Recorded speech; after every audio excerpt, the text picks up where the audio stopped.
Congress high command तुम्हारे रवैये से खुश नहीं है। अगर तुम जंग में ब्रिटिश को मदद नहीं करने के अपने फैसले पर अड़े रहोगे तो हमें कुछ कड़े फैसले लेने पड़ेंगे। और मुझे इस्तीफा देने के लिए मजबूर किया जाएगा। सुनो जवाहर, चाहे जो भी हो जाए, मैं कभी उस साम्राज्य का समर्थन नहीं करूंगा जिसने 200 साल तक हम पर बेरहमी से राज किया। और मैं कभी भी फिरंगियों के लिए भारतीय सैनिकों के बलिदान का समर्थन नहीं करूंगा। अगर उन्हें लड़ना है तो उन्हें भारत के लिए लड़ना होगा, मातृभूमि के लिए। सैनिकों के जरिए हिंसा करना, भले वो आत्मरक्षा के लिए हो, किसी समस्या का हल नहीं है सुभाष। अहिंसा का मार्ग जो हमें बापू ने दिखाया है, हमें उसी पर चलना होगा। आजादी कोई भीख नहीं, यह हमारा अधिकार है, और अधिकार मांग कर नहीं, छीन कर लिया जाता है। तुम्हारी सोच एकदम गलत है सुभाष।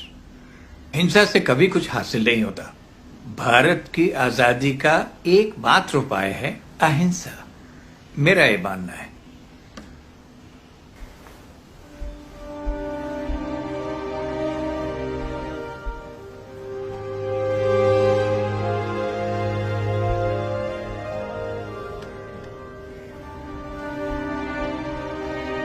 मुझे माफ कीजिएगा बापू, मैं आपसे सहमत नहीं हूं। आप लोग अपने तरीके से आजादी के लिए लड़िए, मैं अपने हिसाब से लड़ता हूं। मुझे आशीर्वाद दीजिए कि मैं आजादी छीन कर आजाद हिंदुस्तान में वापस आ सकूं।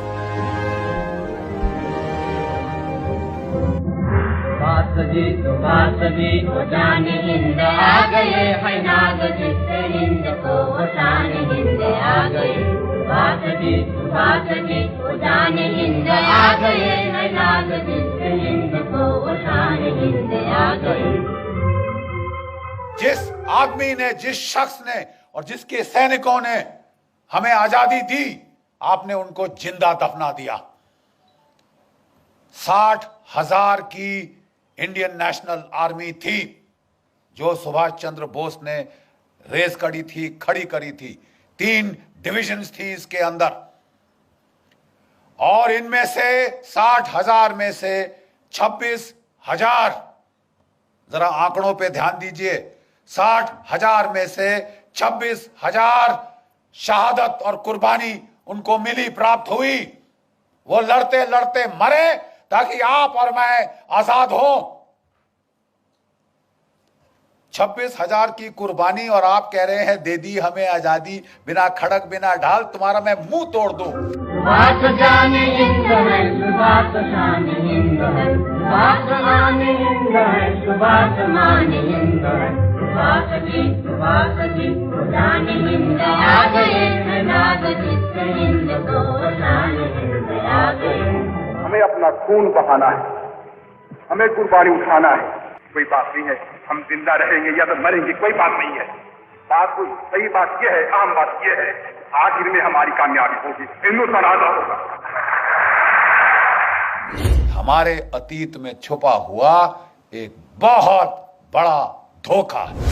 ब्रिटेन ने भारत को आजादी दी, इसकी बड़ी वजह थी आजाद हिंद फौज के सैनिकों के बलिदान से पैदा हुई राष्ट्रवाद की भावना।